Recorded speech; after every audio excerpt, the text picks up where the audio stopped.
اعوذ باللہ من الشیطان الرجیم بسم اللہ الرحمن الرحیم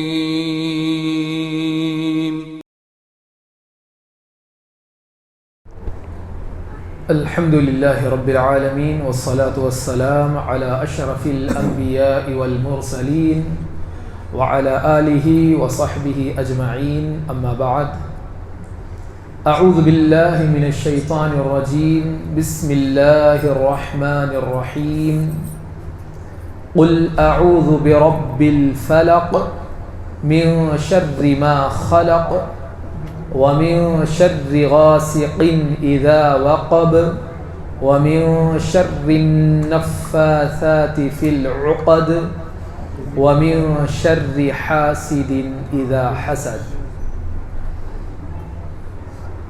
معزز سامعین اور خواتین اسلام، ابھی آپ کے سامنے سورۃ الفلق کی تلاوت فرمائی گئی۔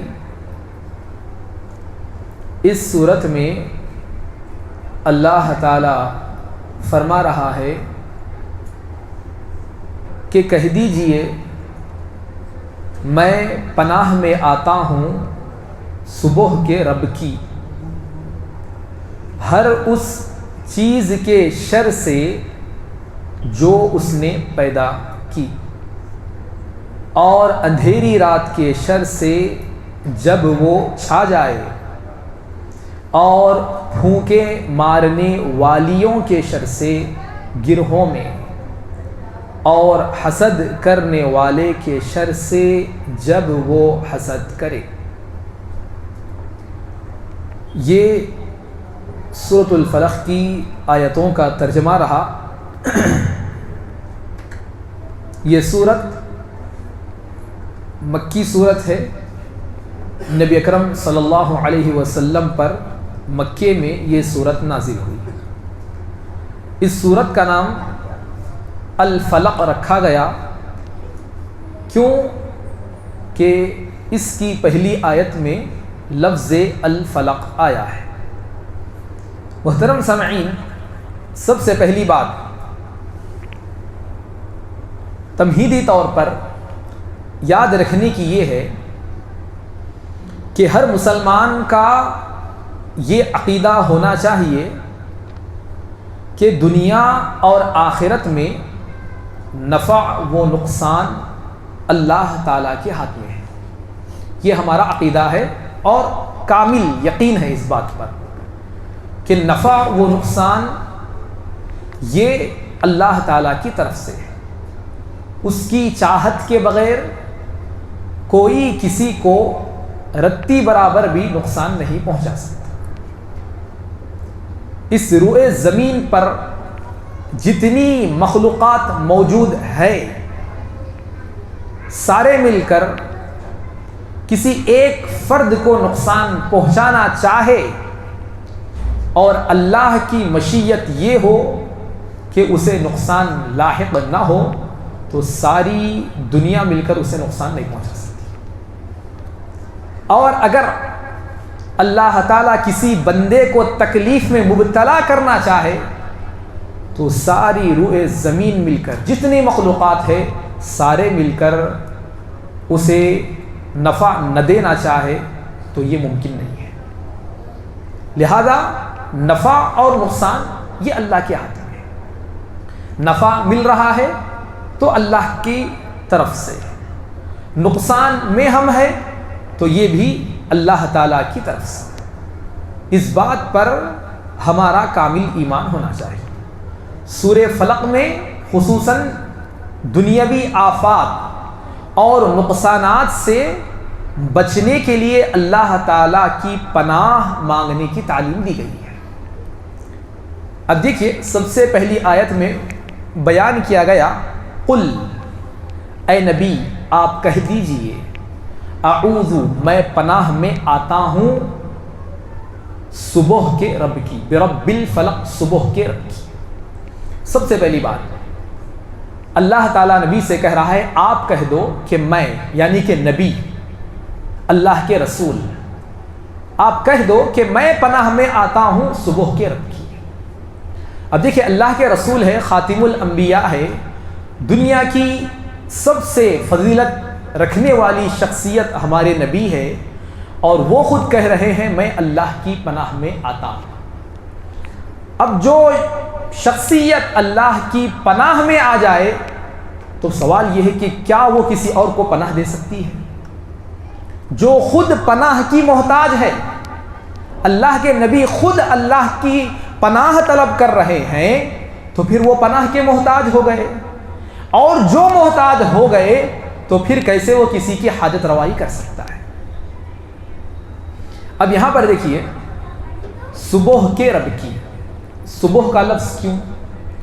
الفلق کے معنی صبح کے مفسرین نے بتائے ہیں، اصل الفلق کا معنی ہوتا ہے پھاڑنا، چیرنا، اسی سے صبح کا معنی کیا گیا ہے، کیونکہ اللہ تعالیٰ رات کو پھاڑ کر، رات کو چیر کر صبح کو نکالتا ہے، اسی لیے صبح کا معنی کیا گیا ہے۔ اسی طرح تقریباً مخلوقات کو دیکھ لیجیے آپ، زمین سے نکلنے والے پودے زمین کو پھاڑتے ہوئے اوپر آتے ہیں، آسمان سے بارش ہوتی ہے نا، وہ بادلوں کو پھاڑتے ہوئے زمین پر اس کے قطرے گرتے ہیں، پتھروں کو آپ دیکھیے وہ پھٹ کر اس میں سے چشمے جاری ہو جاتے ہیں۔ یہ اللہ تعالیٰ کی شان ہے کہ کسی بھی چیز کو ٹکڑے کر کے اس میں سے ایک چیز کو وجود میں لاتا ہے، اسے زندہ کرتا ہے۔ یہ آسمان و زمین آپ کو الگ الگ لگ رہے ہیں، پہلے یہ ملے ہوئے تھے، اللہ تعالیٰ نے انہیں پھاڑ کر الگ الگ کر دیا، زمین کو الگ کر دیا اور آسمان کو الگ کر دیا۔ تو فلق یہ اللہ تعالیٰ کی تخلیق میں چار چاند لگانے والا اور اس کی تخلیق کو سمجھنے میں ایک معاون لفظ ہے الفلق۔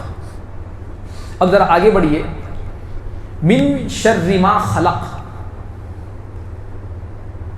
ہر اس چیز کے شر سے میں اللہ کی پناہ میں آتا ہوں جو شر پہنچا سکتی ہے، یعنی کہ نقصان پہنچا سکتی ہے۔ یہاں پر جو لفظ لایا گیا کہ ہر اس چیز کے شر سے اللہ کی پناہ میں آنا چاہیے، یعنی کہ دنیا میں دیکھیے جتنی بھی چیزیں موجود ہے، آپ بولیں گے بہت ساری چیزوں میں نفع ہے، نقصان دہ چیزیں ہیں، نقصان تو ہے، لیکن بہت ساری نفع والی چیزیں ہیں، لیکن اس میں بھی کبھی کبھار ہمیں نقصان ہو جاتا ہے۔ مثلا کھانا کھا رہے ہیں آپ، نفع والی چیز اچھی ہے، حد سے زیادہ کھا لیے تو وہی چیز نقصان والی ہو جاتی ہے۔ اس لیے کہا کہ ہر چیز سے جائے کہ اس میں نفع ہو یا پھر نقصان ہو، کیونکہ نفع میں بھی کبھی کبھار نقصان ہو جاتا ہے، کہا گیا کہ ہر چیز سے اللہ کی پناہ طلب کی جائے۔ اب دیکھیے اللہ کی پناہ طلب کرنے کا مطلب کیا ہے؟ اللہ کی پناہ میں آنا، اللہ کی پناہ کو طلب کرنا، اس کا کیا مفہوم ہے؟ دیکھیے انسان پر جب کوئی مصیبت آتی ہے، جب کوئی آفت آتی ہے، تو وہ یہ دیکھتا ہے کہ اس مصیبت سے نکلنے کے لیے میرے پاس راستہ کیا ہے۔ اب اس کے لیے کیا کرتا ہے؟ وہ پناہ تلاش کرتا ہے کہ یہ مصیبت کیسے مجھ سے دور ہو سکتی ہے۔ اب وہ فلاں شخص کے پاس جاتا ہے، فلاں شخص کے پاس جاتا ہے، اس مصیبت کو ختم کرنے کے لیے کبھی ڈاکٹر کے پاس جاتا ہے، تو کبھی اس کے پاس جاتا ہے، کبھی اس کے پاس جاتا ہے، یعنی کہ وہ جس کے پاس جانے والا ہے، جتنے لوگوں کے پاس وہ جائے گا سارے کے سارے خود محتاج ہیں، بذات خود وہ محتاج ہے۔ اللہ تعالیٰ کہہ رہا ہے کہ جو سب کی محتاجی دور کر رہا ہے اس کی پناہ میں تم آؤ۔ جو خود محتاج ہے، جو خود اپنے نفع و نقصان میں اختیار نہیں رکھتے، کیوں تم ان کے پاس جاتے ہو؟ تمام غیر اللہ کا انکار ہے یہاں پر کہ اللہ کے سوا جتنے لوگ ہیں، جتنوں کی پناہ آج طلب کی جاتی ہے، جتنوں کو مددگار سمجھا جاتا ہے، جتنوں کو مشکل کشا جانا جاتا ہے، جتنوں کو حاجت روا مانا جاتا ہے، ساری کی ساری بیوقوفی ہے۔ کیوں؟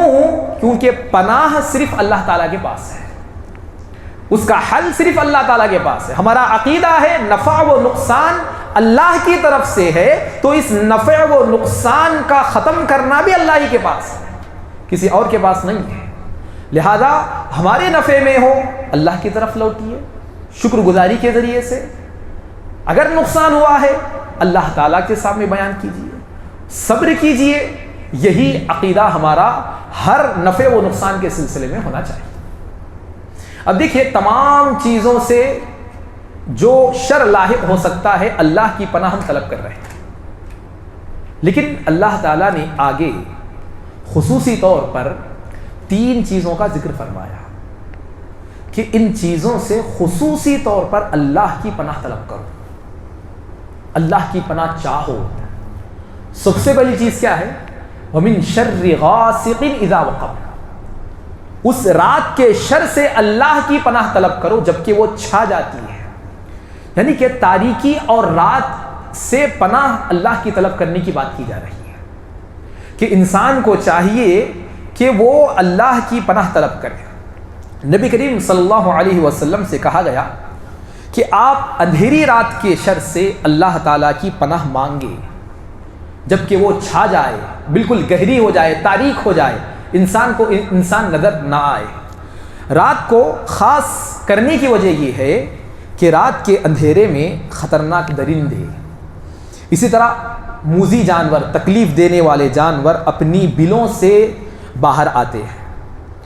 اسی طرح آپ دیکھیے بڑے بڑے جو جرائم ہوتے ہیں وہ رات ہی میں ہوتے ہیں. چوری ہے, ڈکیتی ہے, زناکاری دیکھ لیجیے, آج بدکاری فحاشی کب ہوتی ہے؟ پورے رات کے اندھیروں میں ہوتی ہے. اسی طرح یہاں تک بھی علماء نے بیان فرمایا, مفسرین نے, کہ ڈاکٹروں کی ایک تحقیق کے مطابق جتنے بیماریاں پھیلتی ہے اس کی پیدائش, ان جراثیم کی پیدائش رات کے اندھیرے میں ہوتی ہے, اور سورج کی روشنی ان جراثیم کو ہلاک کر دیتی ہے. یعنی کہ تاریکی جو ہے اس میں جراثیم پیدا ہوتے ہیں اور صبح کی روشنی اسے ختم کر دیتی ہے. اسی لیے کہا گیا کہ رات سے اللہ کی پناہ طلب کرو. یہ رات ایسی چیز ہے کہ کسی نے آپ کو قتل کر کے چلا گیا, اس کے چہرے کو آپ پہچان نہیں سکتے, دیکھ نہیں پاتے آپ. اسی طرح ذرا آگے بڑھ کر دیکھیے کہ نبی کریم صلی اللہ علیہ وسلم کو قتل کرنے کا پلان کب بنایا گیا؟ رات کا پلان تھا کہ ہم قتل کر دیں گے, کسی کو پتہ ہی نہیں چلے گا کہ ہم نے نبی کو کون قتل کیا ہے. راتوں رات پلاننگ ہوتی ہے, راتوں رات بڑے بڑے جرائم انہی راتوں کی تاریکی میں کیے جاتے ہیں.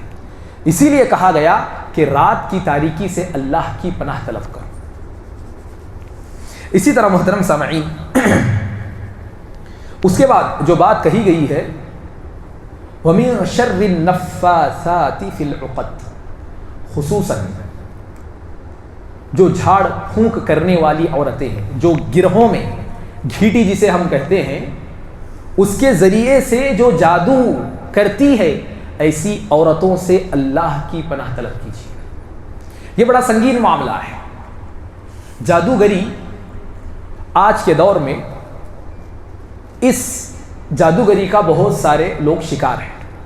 یہ بڑا خطرناک مرض ہے. کیوں کہ یہ مرض جس کسی کو لاحق ہوتا ہے اسے خود پتہ نہیں چلتا کہ میں اس بیماری میں مبتلا ہوں. جیسا ہی اس مرض میں مبتلا ہوتا ہے اس کا ہاتھ درد دینا شروع ہو گیا, وہ کیا کرتا؟ ہاتھ کے ڈاکٹر کے پاس چلے جاتا. اچانک سر میں درد دینا شروع ہو گیا, وہ بھیجے کے ڈاکٹر کے پاس چلے جاتا.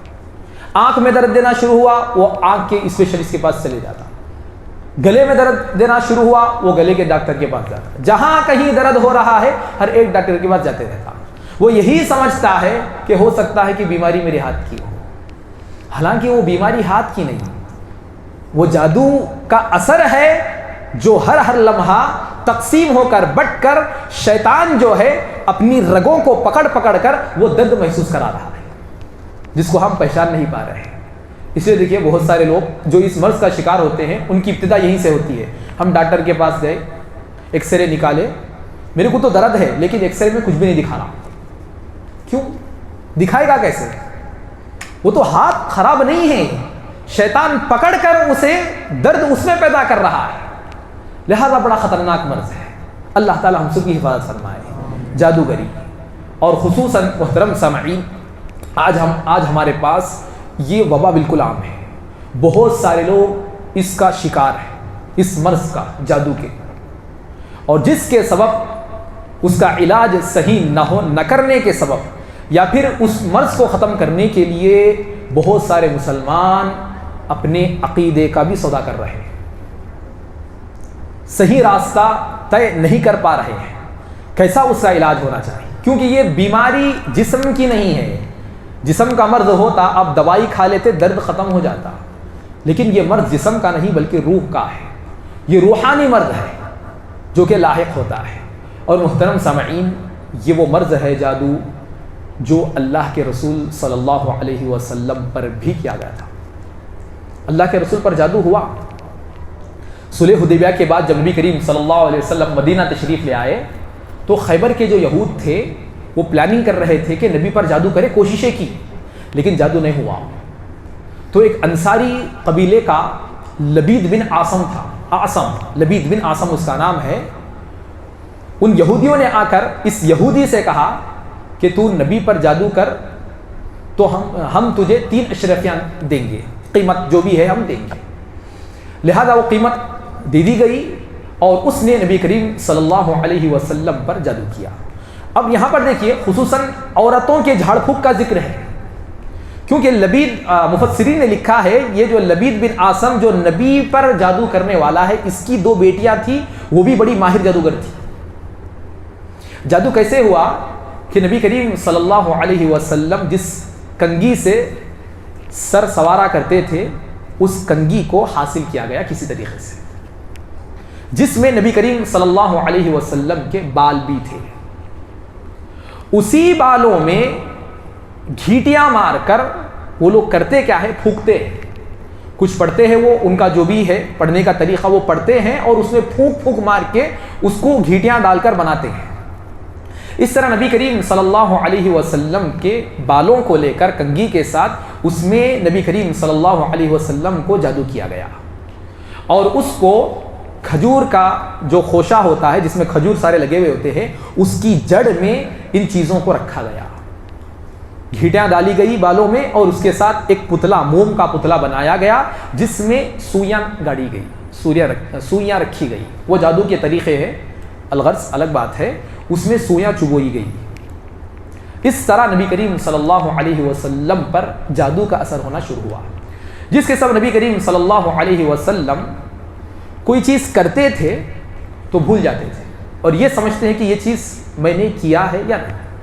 اور یہ بات یاد رکھنا بڑی اہم ہے کہ یہ جتنے بھی معاملات ہیں اپنی زندگی سے تعلق رکھنے والے تھے، نبی کی زندگی سے تعلق رکھنے والے، نبی کی نبوت سے تعلق رکھنے والے نہیں تھے۔ یہ بات اس لیے کہہ رہا ہوں کہ بہت سارے لوگوں نے اسی وجہ سے کہ اگر نبی پر جادو ہوا مان لیا جائے تو نبی کی نبوت پر شک ہوگا، حرف آئے گا، اس لیے ہم نبی پر جادو ہوا مانتے رہے۔ یہ بات کہہ کر بہت ساری صحیح حدیثوں کا انکار ان لوگوں نے کر دیا۔ قرآنی آیات، سورۃ الفلق ہے نا، جادو ہوتا ہے اس میں بیان کیا گیا ہے نا، یہ بات کہہ کر ان لوگوں نے قرآنی آیات تک کا انکار کر دیا۔ تو یہ بڑا اہم مسئلہ ہے، نازک مسئلہ ہے کہ نبی کریم صلی اللہ علیہ وسلم پر جادو ہوا، بے شک ہوا، لیکن دینی معاملات میں نبوت پر فرق نہیں آیا، نبوی تعلیمات پر فرق نہیں آیا، بلکہ نبی کی ذاتی زندگی پر اس کا فرق آیا، جو وہ بھی بالکل زیادہ نہیں تھا، معمولی چیزوں کو بھول جایا کرتے تھے۔ الغرض اللہ تعالیٰ نے نبی کریم صلی اللہ علیہ وسلم کو خواب دکھایا کہ دو فرشتے آپ کے سر کے پاس ایک اور آپ کے پینتی یعنی کہ پیروں کے پاس ایک فرشتہ آیا، دونوں آپس میں ڈسکس کرنے لگے کہ یہ شخص کو کیا ہوا، یعنی کہ اللہ کے رسول کو۔ انہوں نے کہا کہ اس کو جادو ہوا۔ اچھا، پھر سوال کرنے والے نے سوال کیا کہ کون جادو کیا، تو نام بتا دیا گیا کہ لبید بن جو عاصم ہے اس نے جادو کیا ہے۔ پھر کہا گیا کہ کس چیز پر جادو کیا گیا، تو پھر بات ہوئی کہ وہ کنگھی میں جو بال تھے ان بالوں کے ذریعے سے جادو کیا گیا۔ پھر بتایا گیا کہ وہ اس جادو کو کہاں چھپا کر رکھا گیا، تو پھر بتایا گیا کہ ایک کنواں ہے زروان کے نام سے، اس کنویں میں اسے رکھا گیا ہے۔ لہذا اس کے بعد اللہ کے رسول صلی اللہ علیہ وسلم حضرت علی یا پھر نبی کریم صلی اللہ علیہ وسلم اپنے صحابہ کے ساتھ وہاں پر گئے اور جا کر اس چیز کو وہاں سے نکالا جہاں پر یہ چیز رکھی گئی تھی، ان جادوگروں نے رکھا تھا۔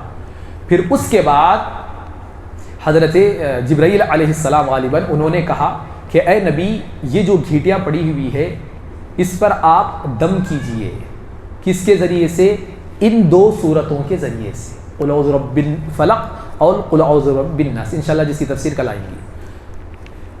یہ 2 صورتوں میں 11 آیتیں ہیں اور 11 گھانٹیاں نبی کریم صلی اللہ علیہ وسلم پر گھانٹیاں مار کر جادو کیا گیا تھا. تو نبی کریم صلی اللہ علیہ وسلم ایک آیت پڑھتے تو ایک گھیٹی کھلتی اور ایک سوئی اس پتلے میں سے نکلتی.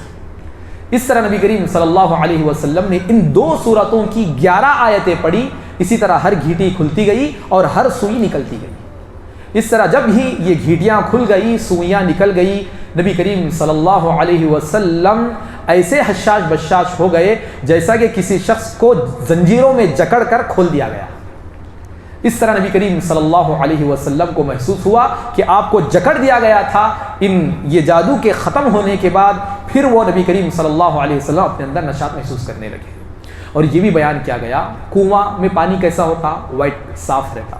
اس جادو کی وجہ سے اتنا خطرناک جادو کیا گیا تھا کہ کنویں کا جو پانی تھا، مہندی کا رنگ جس طرح لال ہوتا ہے، اس جادو کے اثر سے سارا کا سارا پانی لال ہو چکا تھا. اتنا خطرناک جادو اللہ کے رسول صلی اللہ علیہ وسلم پر کیا گیا. الغرض کہنے کا مقصد یہ ہے کہ جادو برحق ہے. یہ مرض لاحق ہو سکتا ہے، کسی بھی لاحق ہو سکتا ہے، لیکن اتنا یاد رکھو کہ یہ اللہ تعالیٰ کی طرف سے ہی ہے. کیونکہ ہم شروع میں بتا دیے کہ نفع اور نقصان یہ اللہ تعالیٰ کی طرف سے ہے. تو جادو کی بیماری کا لگنا یہ ہمارے لیے ایک نقصان ہے اور وہ اللہ تعالیٰ کی طرف سے. ہم کیا کرتے؟ جادو ہو گیا تو فلاں کرا دیے، وہ شیطان کر دیا، وہ فلاں کر دیا. کوئی نہیں کرا. جو بھی کرے ہوں گے لیکن اللہ تعالیٰ کی اجازت سے ہی کیے ہوں گے. یہ یقین ہمارا ہونا چاہیے. فلاں پہ بات نہیں کہنا چاہیے. اس کے بعد آگے فرمایا گیا وَمِن شَرِّ حَاسِدٍ إِذَا حَسَدَ، اور ہر حسد کرنے والے کے شر سے جب وہ حسد کرے. یہ آخری آیت. اب محترم سامعین دیکھیے کتنی بڑے بڑے گناہ نہیں ہیں، لیکن خصوصاً حسد کا ذکر کیوں کیا گیا؟ کیونکہ محترم سامعین انسان کو نقصان پہنچانے میں سب سے پہلا جو ہاتھ ہے وہ دل میں پیدا ہونے والی جلن کا ہی ہے. سب سے پہلے دل میں کلک ہوتی چیز. فلاں کو ہم دیکھے، ہم کو رہا نہیں گیا. آج دیکھو جتنے بھی لوگ آج جادو کراتے ہیں، خصوصاً ہمارے معاشرے میں جادو کیسا ہوتا ہے؟ ایک کوئی ترقی کر رہا، کوئی آگے بڑھ رہا تو جاتے عاملوں کے پاس. یہ عامل نہیں رہتے، جادوگر ہے. یہ لوگ عامل نام بولتے خالی، لیکن اصل میں وہ جادوگر ہے جن کے پاس شیاطین ہوتے ہیں، جنات ہوتے ہیں، جن کو وہ اپنا غلام بنا کے رکھتے ہیں. غلط کام کر کے، گندی حرکتیں کر کے ان کو خوش کر کے اپنا غلام بناتے ہیں اور ان سے اپنا کام نکلواتے ہیں. ایسے عاملوں کے پاس ہماری عورتیں جاتی ہیں، کیونکہ عورتوں میں خصوصاً ایک چیز ہوتی ہے، آگے والی کی ترقی پسند نہیں آتی. کوئی آگے بڑھ رہا تو خلاص عاملوں کے پاس جانا، انہوں بہت اٹھ رہے، ان کو بٹھانا ہے. بہت آگے بڑھ رہے، مسئلہ ان کا ختم کر دینا ہے. اس طرح کی جا کے باتیں ہوتی ہے اور پھر وہیں سے یہ جادو کی شروعات ہوتی ہے. بتانے کا مقصد یہ ہے کہ جادو کا جو محرک جو چیز بنتی ہے وہ جلن ہے. جلن سے اس کی شروعات ہوتی ہے. آگے والے کی ترقی برداشت نہیں، جانا، جا کے عاملوں کے پاس جانا، ان کو جو بھی فیس ان کی رہتی دینا اور اس طرح کسی اور کو تکلیف میں مبتلا کرنا. یہ بات یاد رکھیے، جادوگر کے پاس جانا، جادوگری کا یہ فعل کرنا، یہ تمام چیزیں انسان کو کافر بنا دیتی ہے. کافر ہے وہ ڈائریکٹ، کوئی شک نہیں اس کے کافر ہونے میں. اور اس شریعت کا حکم تو یہ ہے کہ جو جادوگر ہے اس کی سزا قتل، اڑائی دینا ہے، اس کو رکھنا ہی نہیں ہے زمین پہ. اسلامی حکومت میں یہاں پر نہیں چلیں گا، وہ آپ اندر ہو جاتے. تو اسلامی حکومت میں ایسے جادوگروں کی سزا قتل، کیونکہ بہت خطرناک جرم ہے، یہ بہت بڑا جرم ہے. یہ جادوگری کا اثر اتنا ہوتا ہے کہ انسان اپنی جان سے ہاتھ دھو بیٹھتا. کئی لوگ آپ کو ملیں گے کہ جن کی وفات کا سبب یہ جادوگری ہے، اسی کی تاب نہ لا کر وہ اللہ کو پیارے ہو گئے۔ کئی لوگوں پر اتنا خطرناک جادو کرایا جاتا ہے کہ اچھے بھلے لوگ دیوانے ہو جاتے ہیں۔ آپ دیکھو کئی لوگ آپ کو روڈوں پہ نظر آئیں گے، کئی پاگل ایسے ہیں جن پر جادو کروایا گیا ہے، جنہیں اپنے آپ کا ہوش نہیں ہے، ان کا علاج ہو تو وہ بہتر ہو سکتے ہیں۔ یعنی کہ اتنا گہرا اثر ہوتا ہے اس جادو کا، جو آگے والے کی ترقی کو، اس کی خوبصورتی کو لے لیجئے، اس کی خوشی کو لے لیجئے، کسی بھی حال میں اس کے گھر بار کو لے لیجئے، کسی بھی حال میں رشتہ داری کو لے لیجئے، ان تمام چیزوں کو بہانے بنا کر، اس کی جلن اپنے دلوں میں رکھ کر یہ کام کروایا جاتا ہے ہمارے معاشرے میں۔ الغرض بتانے کا مقصد یہ ہے کہ حاسدین کے حسد سے پناہ مانگنے کی تاکید کی گئی ہے، کیونکہ دیکھیے سب سے پہلے ابلیس حضرت آدم علیہ السلام کو سجدہ کرنے سے انکار کیا۔ وجہ کیا ہے؟ یہی حسد، جلن، کہیں کو سجدہ کروں اس کو میں، انہیں مٹی کا ہے، دل میں جلن آئی، پھر تکبر بھڑکا، خلاص انکار کر دیا اسے، اور ہمیشہ کے لیے مردود ہو گیا انہیں۔ آسمان پر پہلا گناہ، زمین پر آ جائیے، قابیل نے حابیل کو قتل کیا۔ وجہ کیا ہے؟ یہی جلن۔ اسی جلن کی بنیاد پر کہ اللہ تعالیٰ نے تیری قربانی قبول کی، میری قربانی قبول نہیں ہوئی، لہذا اب میں تیرا قتل کروں گا۔ جلن ہوئی، حسد پیدا ہوئی، اس نے قتل کر دیا۔ ذرا آگے آئیے، حضرت یوسف علیہ السلام کے بھائی، خونی بھائی، حقیقی بھائی، حضرت یعقوب علیہ السلام باپ ہے، حضرت یوسف علیہ السلام سب سے چھوٹے چہیتے بیٹے ہیں۔ باپ اور بیٹے کے درمیان جدائی ڈالنے والے یہ بھائی کنویں میں لے جا کر حضرت یوسف علیہ السلام کو ڈالتے ہیں۔ وجہ کیا ہے؟ یہی حسد، جلن، کہ چھوٹے بھائی کو زیادہ دیکھتے، اس کو لاڑ کرتے، اسی کو پیار کرتے، اسی کو گود میں بٹھاتے، اسی کو لے کے چلتے، اسی کو یاد کرتے، برداشت نہیں ہوا بھائیوں کو۔ اسی کے ساتھ ان لوگوں نے کیا کیا؟ دل میں جلن پیدا ہوئی اور حضرت یوسف علیہ السلام کو حضرت یعقوب علیہ السلام سے الگ کر دیا۔ رشتہ داریاں ختم ہو جاتی ہیں، خون کو بھول جاتا ہے، یہ جلن پیدا ہونے کے سبب۔ اتنی خطرناک بیماری ہے، اس لیے خصوصاً اس کا ذکر کیا گیا ہے۔ مشرکین نبی کریم صلی اللہ علیہ وسلم کا انکار کرتے تھے، کئی یہی جلن، تو ہمارے ساتھ کھاتا پیتا رہتا سب کرتا، تیرے کو کیسا ماننا، تیری بات کیسا ماننا، تیرے ماننے والے کون؟ غریب، ناتواں، کمزور، محتاج، غلام لوگ، کیسا مانیں گے؟ دل میں جلن، حسد، کینہ، بغض، عداوت، جس کی بنیاد پر وہ انکار کر بیٹھے۔ آج یہود دشمنان اسلام ہے، یہود جو ہے ان کی ہماری دشمنی جلن کی بنیاد پر، حسد، کہ جو نبی تھا یہ لوگوں میں سے آیا، ہمارے میں سے آنا تھا، نہیں مانتے، جلن پیدا ہوئی، لہذا وہ دین حق سے دور ہو گئے اور گمراہ فرقہ بن کر رہ گئے۔ کہنے کا مقصد یہ ہے کہ یہ جو حسد ہے بڑی خطرناک بلا ہے، اس سے اپنے آپ کو بچانے کی کوشش کرنا ہے۔ یہ بات الگ ہے کہ دیکھیے ہر انسان کی طبیعت میں یہ چیز ہے کہ آگے والا بڑا کچھ بھی اچھا کرا، دل میں خلش آتی کیسا بھی، آپ نہیں بول کے نہیں میرا دل صاف ہے نہیں بول سکتے آپ۔ کوئی بھی آپ کے دوست ہے، آپ کے بھائی ہے جو اچھی ترقی کر رہے ہیں، آگے بڑھ رہے ہیں، آپ کے دل میں خیال آتا، ارے کیسا آگے بڑھ جا رہے ہو، کچھ نہ کچھ ہو جانا، ذرا نقصان بھی ہونا، میرے دل کو خوشی ہوتی، ایسی بات خیالات آتے ہیں۔ لیکن ہمیں چاہیے کہ ان خیالات کو روکے، کیوں کہ ایک حسد کرنے والا جب کسی پر حسد کرتا ہے، جلن کرتا ہے، تو وہ اللہ تعالی سے ناراض ہے۔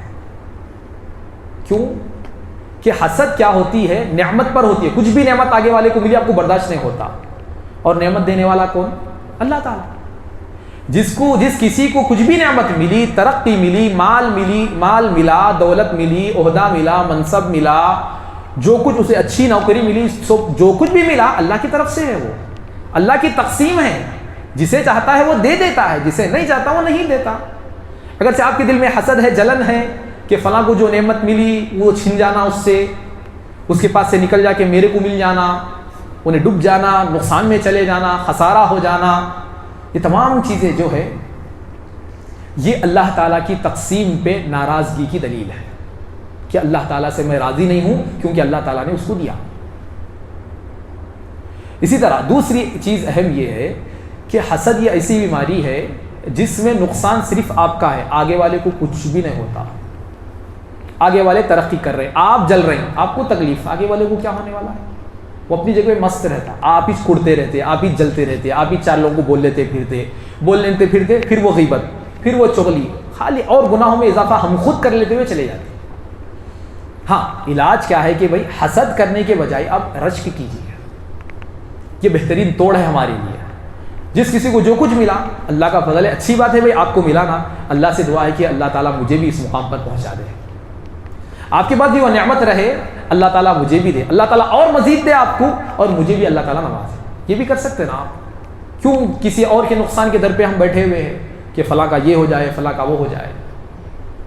الغرض اسی حسد سے اللہ تعالیٰ قرآن مجید میں فرما رہا ہے کہ ایسے حاسدین سے اللہ کی پناہ طلب کیجیے کہ جو تمہارے نقصان کے در پہ ہوتے ہیں اور ہر حال میں تمہارا نقصان کروانا چاہتے ہیں۔ ایک حاسد وہ ہوتا ہے جو صرف بڑبڑا لیتا، اور ایسے بھی خطرناک حسد کرنے والے ہوتے ہیں آپ کا نقصان کرائے تک نہیں چھوڑتے، ہو خالی بولتے نہیں، کر کے دکھاتے اس کا نقصان ہم کیسا کر سکتے، کس کے پاس جا کے ملنا، کیسا کرنا، کیسا ڈبا سکتے، کس کو جا کے بولے تو اس کی ڈیل ختم ہو سکتی، کس کو جا کے بولے تو اس کی کرائے کی ملگی انہیں واپس لے لیتا اونر، جو بھی ہوں، جتنے بھی راستے ہو سکتے، انسان کیا کرتا ہے جل جل کے اپنے ہاتھ پاؤں کو مارنا شروع کر دیتا ہے۔ یہ خطرناک چیز ہے، اسی لیے خصوصاً کہا گیا جب حاسد حسد کرے، ایک ہے خالی حسد ہے، ایک ہے کر رہا ہے، وہ فعل کام کر رہا ہے، ایسے شخص سے خصوصاً پناہ طلب کرنے کی تعلیم دی گئی ہے، کیونکہ وہ ایکشن میں آ گیا ہو،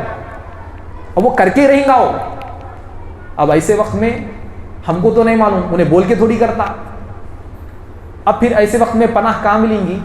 صرف اللہ ہی دے سکتا، کیونکہ اللہ ہی واقف ہے ہمارے دل کی دھڑکنوں سے، ہمارے سینوں کے بھیدوں کو اللہ ہی جانتا ہے، تو لہذا آنا پڑے گا اللہ کی طرف، کوئی آپ کو تیسرا کے نہیں بولے گا۔ تو محترم سامعین، یہ مختصر سی صورت، لیکن سبحان اللہ دیکھیے کیسی کیسی تعلیمات ہیں، اللہ اکبر، کیسے کیسے راز پوشیدہ ہے اس میں، کتنے بڑے بڑے مسائل کا حل سبحان اللہ اس صورت میں ہمیں مل رہا ہے۔ الغرض یہ سورۃ الفلق کی مختصر سی تفسیر آپ کے سامنے رہی۔ اللہ رب العالمین سے ہم دعا کرتے ہیں کہ اللہ تعالی ہم تمام کو حسد جیسی بیماری سے بچائے رکھے، جادوگری جیسی عظیم گناہ سے اللہ تعالی ہم سب کی حفاظت فرمائے، اللہ تعالی ہم تمام کو ہمیشہ اس کی پناہ طلب کرنے والا بنائے، اللہ تعالی ہم تمام کو راہ حق پر چلائے، صراط مستقیم پر ثابت قدم رکھے، اللہ تعالی ہم سب کی ماہ رمضان میں کی جانے والی عبادات کو قبول فرمائے، اللہ تعالی ہم سب کو راہ حق پر ثابت قدم رکھے، اور اللہ تعالی ہم سب کا خاتمہ بالخیر فرمائے، آمین ثم آمین۔ سبحانک اللہم و بحمدک، اشہد ان لا الہ الا انت، استغفرک و اتوب الیک۔